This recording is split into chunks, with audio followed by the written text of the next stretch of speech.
It's very confusing. I don't know how I even speak Korean every day. Hi. So in this video, I want to say something about Korean and teaching Korean in general. It's more like confession video. I thought I knew Korean pretty well. I read a lot. I get a lot of compliments on my writing. Assumed that I'd be able to explain Korean grammar easily. There were some grammar rules that I didn't even know that existed. Also, another thing was I didn't know that Korean consonants change. Why do they change? And all the endings, they mean slightly different. I can't really explain the differences in English. If you are ever confused with Korean, I'm totally here with you. It's very confusing. I don't know how I even speak Korean every day. Language is something that takes lifetime, really lifetime. Born and raised in Korea for like 15 years. I was in America a long time, but I still spoke Korean on a daily basis with my friends, or I read books, and it was something that I used all my life. And whenever I'm writing, I still have to do the grammar check. What I want to tell you is Korean might be a totally different language system from your language. So give yourself some break. It's okay to be frustrated. I understand if you want to give up, but whenever I want to give up, I look back.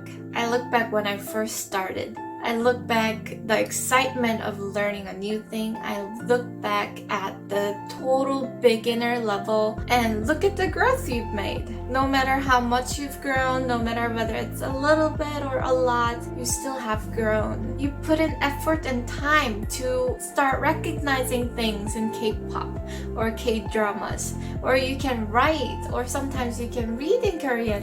Isn't that amazing? I think that's totally amazing. So don't feel too frustrated, and be okay with yourself for feeling frustrated, because languages are always frustrating. Here's a tip. Learn things in like a chunk, like a phrase. Find something that you can use every day in certain circumstances, in a specific moment. When I first started learning English, there were some things that I could easily say in English, like OMG. I'm starving. These are the very basic things that you can start using in Korean. Maybe that's what my next video should be.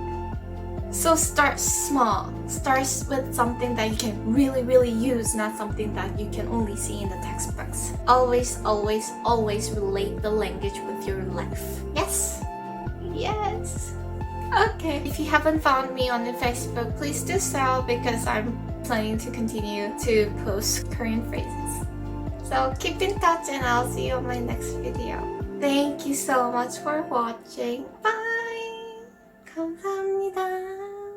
Teaching Korean have struck me very hard, but I'm here to help you guys. I want to provide what we use every day and how to use it as naturally as possible, not like a textbook Korean language. I'm here to give you more encouragement, so I hope you can continue this journey with me.